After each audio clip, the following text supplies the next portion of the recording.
Come in. Welcome.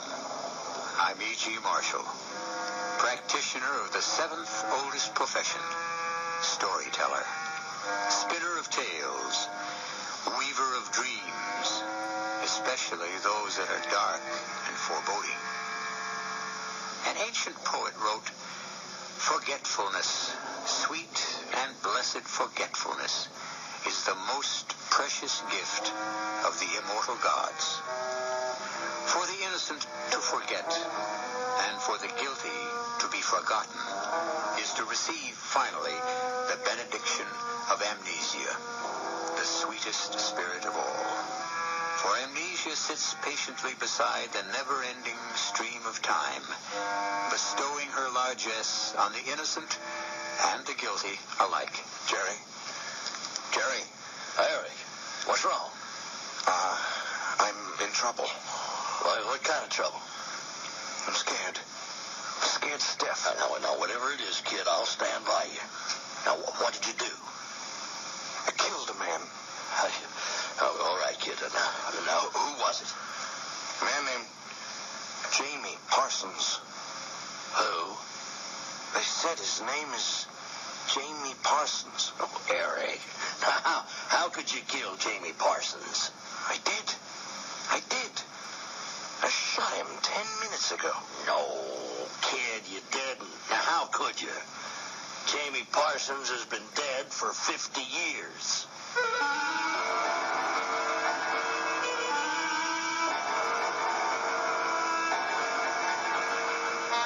Our mystery drama, A Bride for Death, was written especially for the Mystery Theater by Sam Dan and stars Tony Roberts.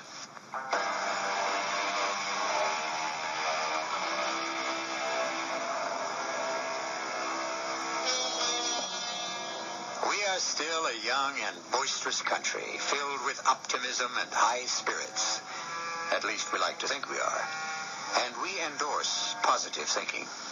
We're convinced that the pot of gold lies at the end of the rainbow, and that sterling silver lines every cloud. And so our language has no word to match one that is so familiar to the Germans, Weltschmerz, which means a melancholy weariness with the futility of life. Which is not to say that we don't encounter it here and there. We do. But it's not really what you could consider a mainstream affliction. Well, good morning, Martha. Oh, I'm just taking your pancakes off the griddle. Well, that's life. You know what life is? Timing. Now, you be there at that exact split second. Now, that's enough, Jerry. 2 philosophers in this house at one time is more than I can put up with. Well, Shakespeare down yet? And don't call him Shakespeare. Well, why not? He's a poet, ain't he? Oh, here, feed your face and give us a rest. Okay. Now, you tell me. Now, here's a boy, 25 years old. He's been to college. Means he's got brains. He's good looking. Means he's got no problem with women. Jerry, I'm worried about Eric. Worried? For crying out loud. What's his problem? I don't know. Well, it doesn't help that he can come running to his big sister anytime he needs it. It's just that, I don't know, he feels rejected. Rejected? Why, that boy is welcome wherever he goes. No, Jerry. He's actually being rejected by the editors. He sends his poetry into a magazine, and back it comes with a rejection slip. Well, I read some of those poems, and I couldn't make head or tail out. Oh, what do you know? Well, I know what I like. You know what he ought to do? He should get a job. He's trying to find himself. Oh, I pass. Good morning. Oh, Eric, you're just in time for breakfast. I only want some coffee. You can tell that this is a city boy. Eric, you really ought to have a good breakfast. Sugar and fresh cream, Eric? I'll take it black. I've got this headache. Oh, look, you better see a doctor. No, he doesn't need a doctor. He needs to have a good time, raise a little hell.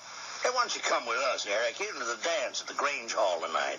Put your arm around a pretty girl, the whole world is different. I wish the whole world could be different. Now, Eric, you just can't get serious at this hour in the morning. You're going out for a ride. Saddle up Duke or Admiral, and you just look at that sky, and you just breathe that air and enjoy that sun. And you know how you feel? I remember that poem you once recited when you were a kid. And you'll say it again. God's in his heaven and all's right with the world.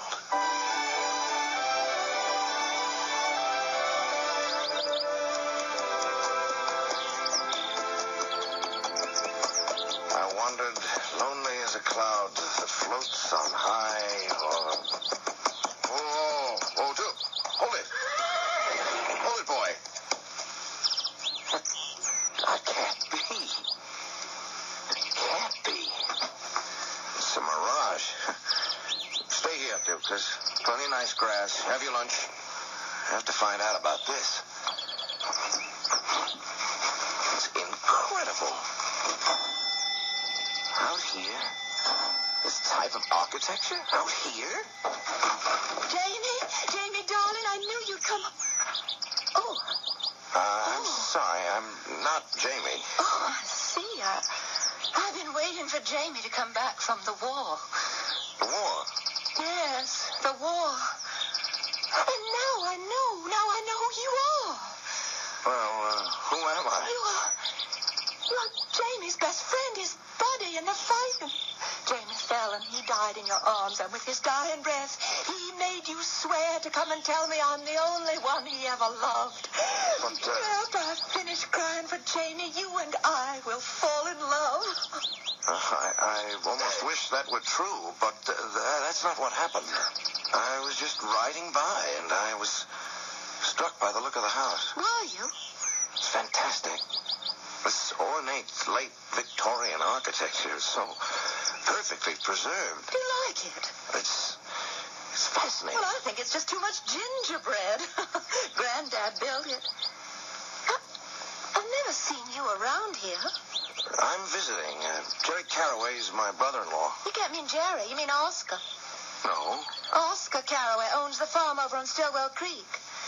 I think that's what they call it. Well, there's Oscar. Jerry can't be anybody's brother-in-law. He's hardly a year old. I suppose we're talking about two different people. Now, if you're kin to the Carraways, I am going to invite you to come inside and have a nice cool glass of lemonade. Well, thank you. Come on into the parlor, and we'll sit. I don't know what is the matter with me. My name is Julia Sanford. And I'm Eric Mills. I can't get over this. What? The way this place is furnished, and that phonograph. Oh, yes, everything is the latest from all the way over to Omaha. Everything is so authentic. And I think the telephone is a great final touch. Well, it's just an ordinary old telephone. Old is right. Well, that's practically an antique. They used to have those about the 1920s. I've seen them in the movies. Do you like movies? Well, some of them. What's your favorite? Well, I have my own taste. I mean, my favorite movie happens to be, don't laugh, Birth of a Nation. Saw it at a retrospective in the museum. We saw that in town at the Bijou. Do you have a theater that shows old pictures? Old pictures, new pictures, any kind. Everything here is so, So what? That one word, it just covers everything. Authentic. Even your dress. Oh, this just a silly old... Well, you know, nowadays there's no style. There's no set style. The girls dress any which way, but yours is definitely 1920-ish. Well, I should hope so. Dad's taking me shopping to Omaha as soon as I get back from Washington. Oh, do you like politics? No, definitely not. Oh, don't you ever say that in front of Dad. I told you Dad's in Washington visiting with President Wilson. And he... But Wilson isn't the president. Oh, that's right, he isn't. I can't get used to the idea of that new one, Mr. Hardin. Mr. Warren Gamaliel Hardin. There's a mouthful for you. But, Dad was against him at the convention. The way you talk, I almost believe you. Why, you can read it in the newspapers. Dad is an important man. He's going to run for governor. You just ask Mr. Carraway if that's not so. No. What I mean I hope it didn't sound like bragging on my part. Everything is so... You don't believe a word I say. All right, now here. Now just read it for yourself in yesterday's paper. Now, what does that headline say? This is the Rocky Mountain Advocate and Messenger, July 18th, 1921. Even the newspaper? It's so carefully preserved. Preserved? Why would anyone want to preserve a copy of the silly old ad mess? You can always get a fresh one the next day. Oh, if only this period had never passed away. You know, I don't understand half the things you say, but I love to listen. Do you suppose that I could call on you again? Well, I understand. There's a dance at the Grange Hall. How would you like to go? I'd love it. Great. I'll pick you up. No. No, I better not. Why? Jamie. Jamie? We're engaged, and it wouldn't be right for me to go to a dance with another man. But Jamie's been missing in action, you say, and... Yes, and everybody says he's dead. I'm sorry. And if I went to a dance with someone else, it would be my way of saying to the world that I thought he was dead, too, and I don't want to say that. I just don't want to say that. Julie, I don't think people would say that... You better not stay here any longer. Julia, if I said anything... Please go. I must ask you to leave. But Julia... Please.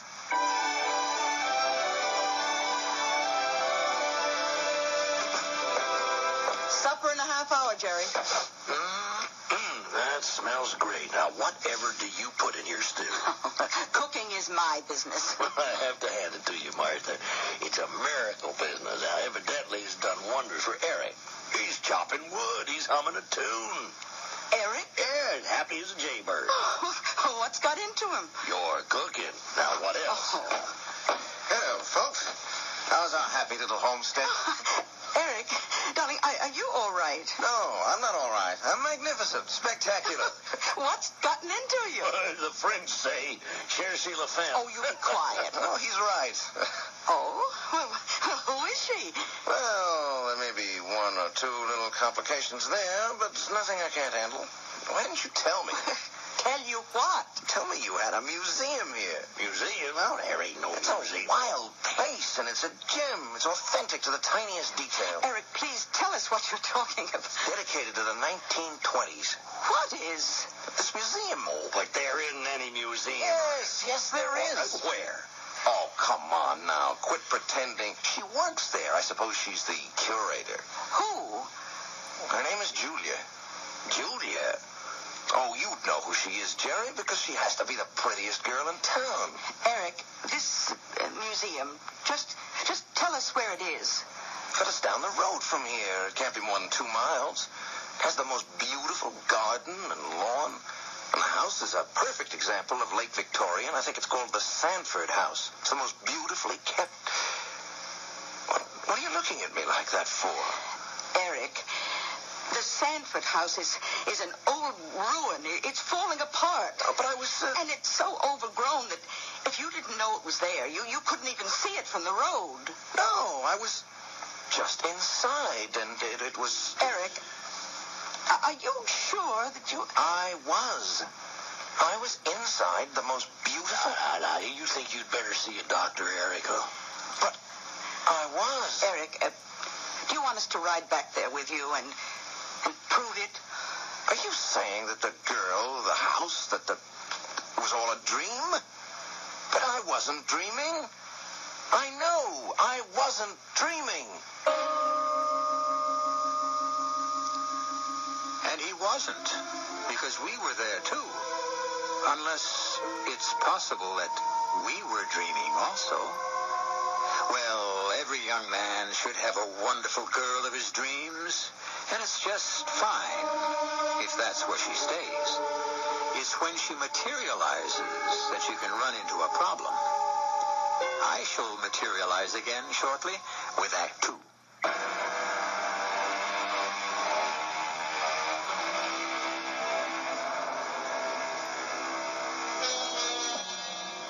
What happens to the past? Or put it this way, what is the past? Is it a record or an impression? Does it exist only as a rapidly receding and fading memory, or does it maintain a solidity and a substance? Who has not remarked at least once, where has the time gone? Does this mean we really believe that time goes somewhere? If so, where? Eric Mills is convinced he has found the answer. I know. I wasn't dreaming. Maybe you were, Eric. Everything was so real. All this is coming out of your head. It's your fantasy. But everything was so, I keep saying the word, authentic. She even knew your father's name, Jerry. Oscar. Well, it's like Martha says, Eric. Now, this is what you know. I never knew your father's name was Oscar. Of course you did. Not consciously, perhaps, but I can swear I saw Eric, now you did see it. Now, you wanted to see it. You know what I mean? I mean, for some reason, you got a notion that life was better in the 20s. Wait a minute. Wait. 1920. Remember, Eric? Do you remember? Remember what? The Bartlesby Tavern and Inn. No. Oh, you do. Up in Connecticut. Mom and Dad took us there every summer. What does this have to... There was that poem printed on the wall. What poem? About the year 1920. The year the tavern was built. I don't remember anything about it. Sure. Look, you weren't even 4 years old, and I recited the poem. And you were able to memorize it just from hearing me read it once. Oh, Mom thought you were a genius. I don't know what you're talking about, Martha. Listen, see, now, I was built in 1920 in a time of peace, as a place of plenty. Let no care or trouble enter. Finish it for me, Eric. For love and joy are at my center. You see? Well, what does that prove? I mean, that I could make up a whole thing about being back in the 20s? You could do anything. Jerry. What I mean is, with his imagination, anything is possible. Yes, and you've talked about the 20s. Oh, maybe I have. As a writer, as a poet, would you have rather lived then or now? Oh, hey, now what kind of question is that? Huh? He'd be dead now if he lived back then. He knows what kind of question it is. Whatever you say, I know where I was this morning. Yes, Jerry, where you always wanted to be, back in the 20s when it was easier to be a poet. Martha, everything is relative to when you were alive. But you'd rather have been alive when Hemingway was young. With Fitzgerald, you'd want to be in Paris with Gertrude Stein and Picasso. You feel that people like them would be more apt to notice your worth than the people of today. Well, what if that's true? What if it's true? Yeah, sure. I mean, the 20s were a more exciting time to be alive, but does that mean that I could just conjure them up?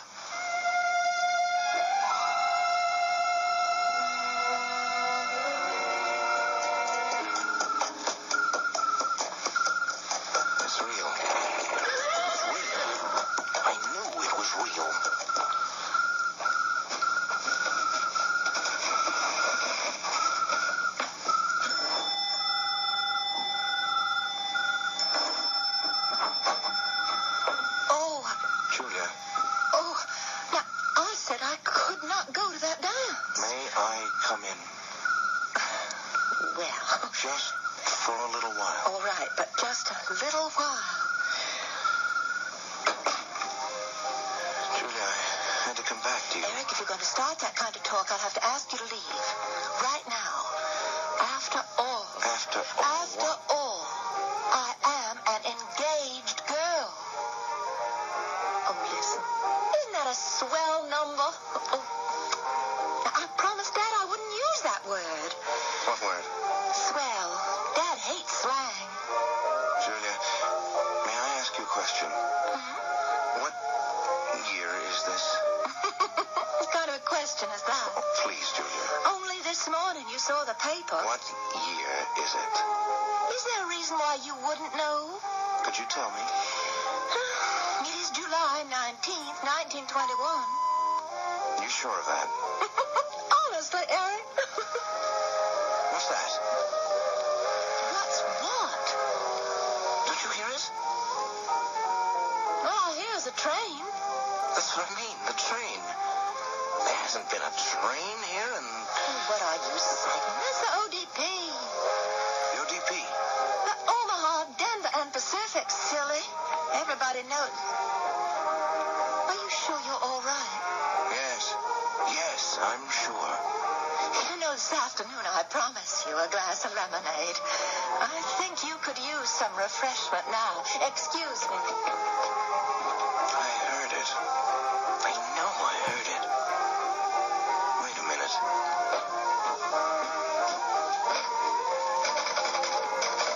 Hello? Hello? Information, please. I can give you any information you want. Do you have a number for Mr. Jerry Carraway? Jerry Carraway? Well, I know Oscar spoils that child something fierce, but he ain't about to give a year-old baby a phone number of his own. Do you want Oscar's number? What's the number of the movie theater in town? Oh, why do you want to know? I want to find out what's playing. Well, ask me. I should know. There's a picture called Intolerance with just the greatest... Oh, no. Oh, what do you mean, no? I'm telling you what's playing at the movie theater. I mean, it's wonderful. That's what I heard, but a lot of folks say it's a little too serious. Now, over at Council Falls, they got a funny comedy with that fatty Arbuckle. Now, he is a scream. Thank you very much. Anything else you want to know? I promise you won't laugh. Well, if it's funny, I can't promise. What year is this? You're a card, all right. What year is it? 1921. Everybody knows that. Thank you. 1921. And here we have some of Amy's famous lemonade. Isn't it good? I never knew if the boys were coming over for me or for the lemonade. Julia. What is it? I'm so happy. Oh, now just excuse me. Hello. Julia? Oh, what is it called, Jean? Julia, are you all right? Sure. Why? Well, some man placed a call from your home just before. Yes? And he sounded just a tiny bit peculiar to me. Oh, come on, call Jean. I was just wondering, should I call Sheriff Gates? Sometimes you are so silly. Well, better be silly than sorry. Good night. Eric, what did you say to scare Jean? Jean? The telephone operator. I admit, I sounded crazy. What did you say? I asked her what year it was. Well, why do you have to keep asking? Don't you know? Julia, I could never explain it. And you could never understand. Then why bother? I want to stay here, Julia. Here? Here. Well, how would it look? Well, we could get married. But, You what? There's Jamie. World War I has been over for 3 years now. What'd you call it? World War I? If you haven't found him in those 3 years... Why did you call it World War I? He has got to be dead. Why did you call it World War I? Because in 20 years, there's going to be World War II. What? You're joking. Listen, there can't be any more wars. After all we went through, people aren't that stupid. Do you believe that? So what else can you believe? Julia, you have got to tell me. Do you love Jamie? Well, what business is that of yours? I have to know. We kept company for a while, and when he left for France, he asked me to wait for him, and could I say no? Are you in love with him? Oh, I don't know. Are you in love with him? Well, no. But I promised You that can't make that kind of promise. You can't give him what you don't have. And what you don't have for him is love. Well, how do you know? Because you love me. Well, what makes you think that You love me, Julia. You have to love me. Why? Because it's right. Because it makes sense. It simply has got to be. Oh, Eric. waste time, Julia. There is so little time. People don't realize how little time they really have. Come on. Where? For a walk. Well, there's no place to go. Oh, yes, there is. We'll go to town. Well, there's nothing doing. Yes, I'll show you.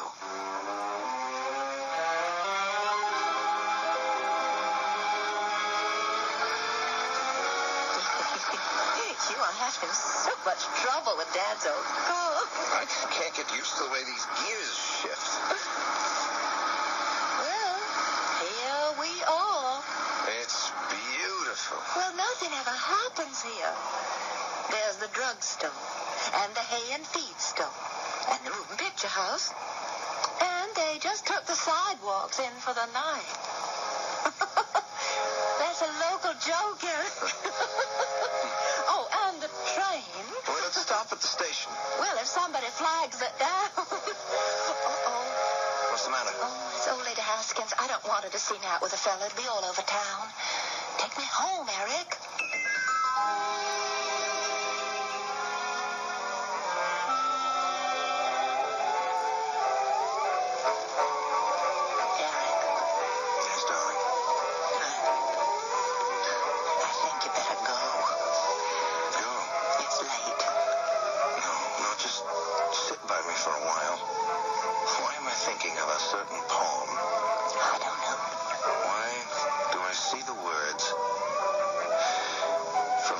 Love of living, from fear and hope set free, we thank with brief thanksgiving whatever gods there be, that no life lives forever, that dead men rise up never, that even the weariest river winds somewhere safe to sea.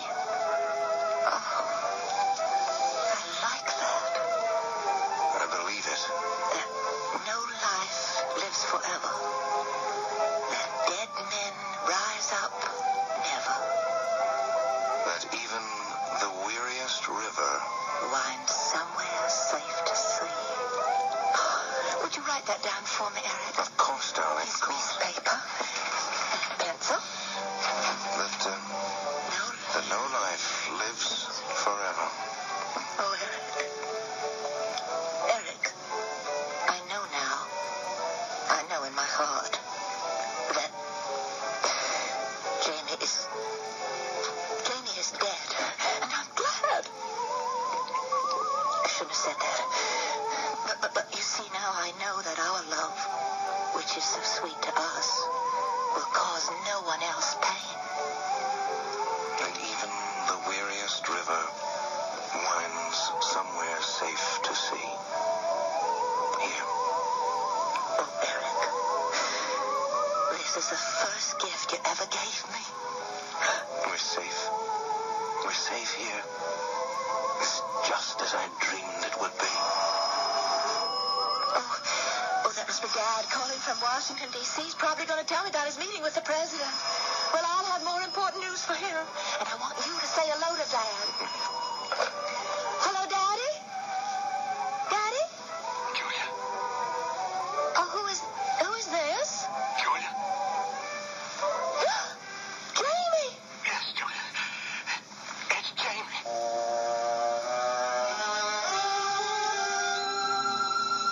And now, among the beautiful sounds of this beautiful world, we hear introduced a new note.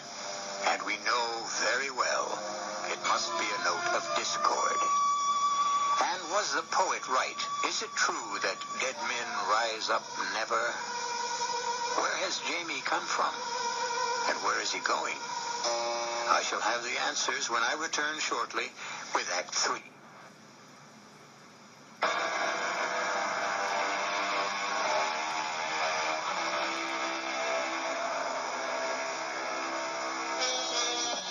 And suddenly, it's 1921 for Eric Mills, who wasn't even born then. 1921, a year of innocence, and most important, peace. Not just the absence of war, but peace. and Eric Mills has somehow sought it out as a refuge from the deceptions and the dejections of the jet age. He has even found Julia. But so has Jamie, Julia's doughboy fiancé, who evidently didn't die at Chateau Thierry. Jamie, they told me you were dead. They left me for dead. And for a long time, I didn't know who I was. And then I remembered. I remembered you. And I've come home. Jamie, I've got I just got off the train. Jamie, dear. I'm coming home, Julia. I'm coming home to you. And I'll run from the station. I'll run all the way. Jamie, wait. You remember how I could run all the way? I can run even faster. Jamie, there is something I must tell you. There is something I must tell you. I'll see you very soon. It's Jamie. And he's alive. Darling, you and I, we love each other. But that was before... Before what? Before I knew Jamie was alive. Our love has nothing to do with anyone else. Jamie still believes... A lie. Oh, don't say it that way. How else can I say it? If you love me, then Jamie believes a lie. Oh, Eric, please, go. Go. Quickly. Why? Before he gets here. No. I'm frightened. Don't be. I'm frightened. Here. No, darling, I'm frightened. Not for me, for you. Julia, there is nothing to be frightened of. Yes, you don't know him the way I do. It doesn't matter. He's got a violent temper. He'll be bad enough to kill you. But I'll have something to say about that. Who says he can kill me? Is it better if you kill him? It's better for me. Oh, Eric, I don't want you to... To what? To be hurt. What can I do? I won't give you up. Oh, I don't know what to do. I am... Julia, you love me. I love you. We have a right to be happy. And Jamie... Sometimes there's only one way to say something. The only way I can say it is it's just too bad about Jamie. But I don't want us to hurt him. If Jamie is reasonable and sensible, why should anyone be hurt? Eric, he's here. He's here. Yes, darling. Oh, I'm terribly frightened. Listen, Jamie is crazy. He's always been a little bit crazy, but now... Julia. Oh, Julia, darling, I've come back home. Jamie. Hello, Jamie. Hello, Jamie, is that all you can say? Jamie, Hey, who's this? Jamie Parsons, Eric Mills. Who are you? He's a friend. No, that's not exactly true. I'm more than a friend. Julia and I plan to get married. You what? You heard what I said. Never mind. Never mind what you said. I want to hear what Julia says. Well? Come on now, is it true? Oh, Jamie. Oh, Jamie, what?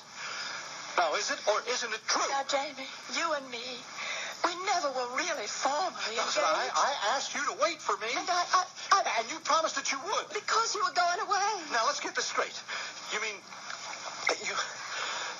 you are throwing me over for... Yes, why don't we just all sit down and talk intelligently? No, you aren't going to walk out on me. Now, never. Just a minute, huh? Now, listen, I know you. You're slick and smart and smooth talking.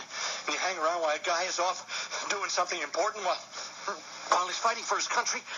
And you take advantage. That's not the way it happened at all. Why don't we talk about this, huh? All right, buddy. Now, look.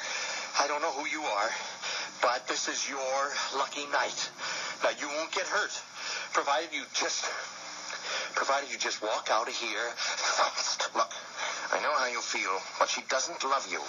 She's been in love with me since we were both 10 years old. Now, you tell him, Julia. Jamie, listen. But don't you see what she's trying to tell you? She doesn't love you.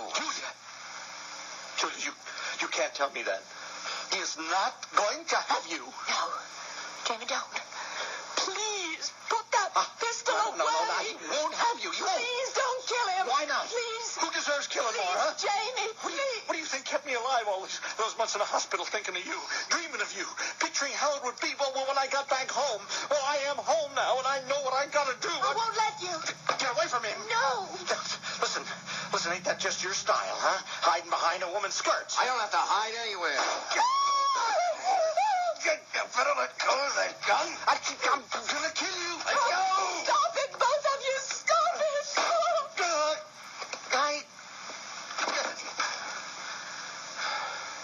Jamie?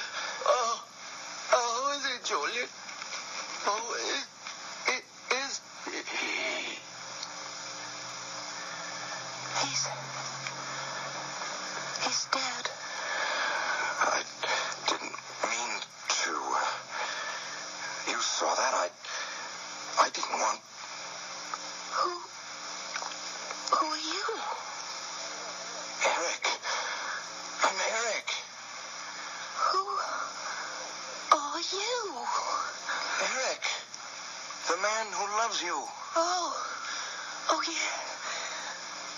I need someone to love me. I need someone to love me now.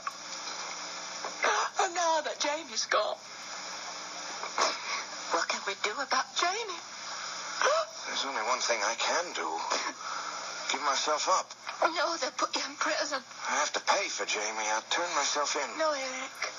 Don't leave me. Don't leave me. I have to do it. Don't leave me. Wait for me, Julia. Will you wait for me?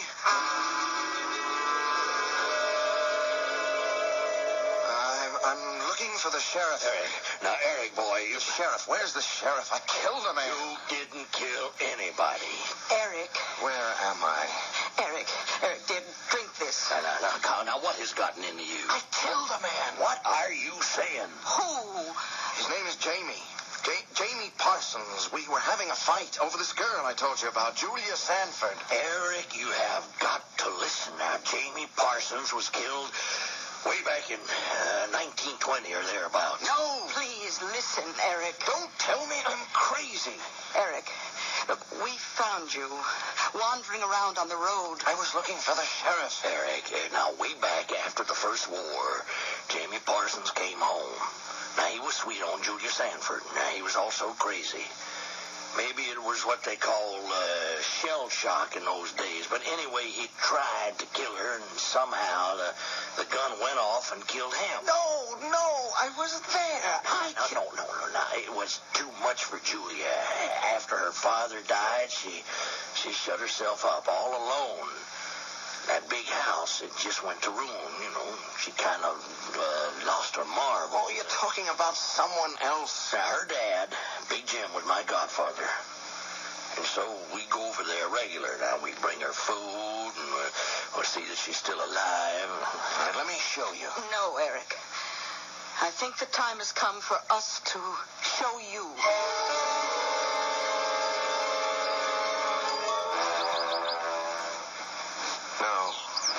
This can't be the place. The lawns, the gardens, flowers, it was like a park. Eric, this is the Sanford place. But the house, it's falling apart. Now, you can see that... But it was so beautiful just yesterday. Oh, Eric, not yesterday. 50 years ago. But I tell you... Eric, dear, when we meet her, smile. She gets very upset if people don't smile. Yeah, the bell. The doorbell. It's the same. Who is it? Morning, Miss Julie. Who are you? Hey, it's Jerry. You remember me, Miss Julie? I'm Jerry. Oscar Caraway's boy. Oh, Jerry. How's your dad? Why, just fine, Miss Julie, just fine. My dad is still in Washington. Huh? I expect him home any time. But the president keeps him there. Oh, come in. Come in. The phonograph. Martha's here, too. Well, I am so glad. How are you, Martha? Just fine, Miss Julia. And we brought a guest. Oh, you know I don't like to meet strangers unless I have a chance to dress up first. Martha, you should have told me. But he's not a stranger. Now, he's kin. That's Martha's baby brother. Oh, well, that's different. His name is Eric. How do you do, Eric? How do you do, Miss Julia? Amy? Amy, please bring a pitch of lemonade and 4 glasses. Eric, Amy's been dead 50 years. Eric. Now, I knew an Eric once, a sweet boy who was home from the war. You mean Jamie? No. His name was Eric. We were in love. So much in love. He didn't stay long. You all right, Miss Julia? I mean, is there anything you need? He wrote down a poem for me. I look at it every day. Every day. Read it, Eric. It is so beautiful. Oh, be careful. That paper's old and falling apart. Just like me. And the ink is fading.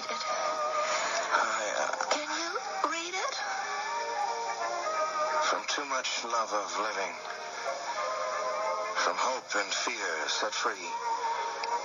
We thank with brief thanksgiving whatever gods there be, that no life lives forever, that dead men rise up never, that even the weariest river winds somewhere safe to sea.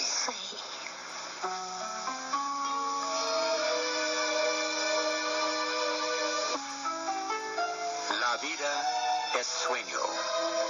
Life is a dream, as the Spanish poet said. And even dreams are dreams. In that case, when are we dreaming?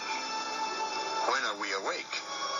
If we can't tell for sure who we are, how can we possibly know who we were? But whether here or in a dream, I, at least, shall be back shortly.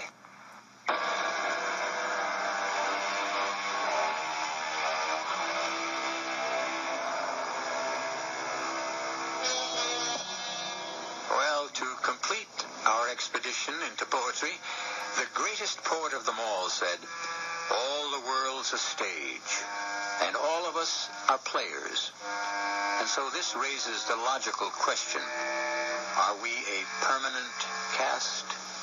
Do we keep coming back to play the roles for which we are best suited?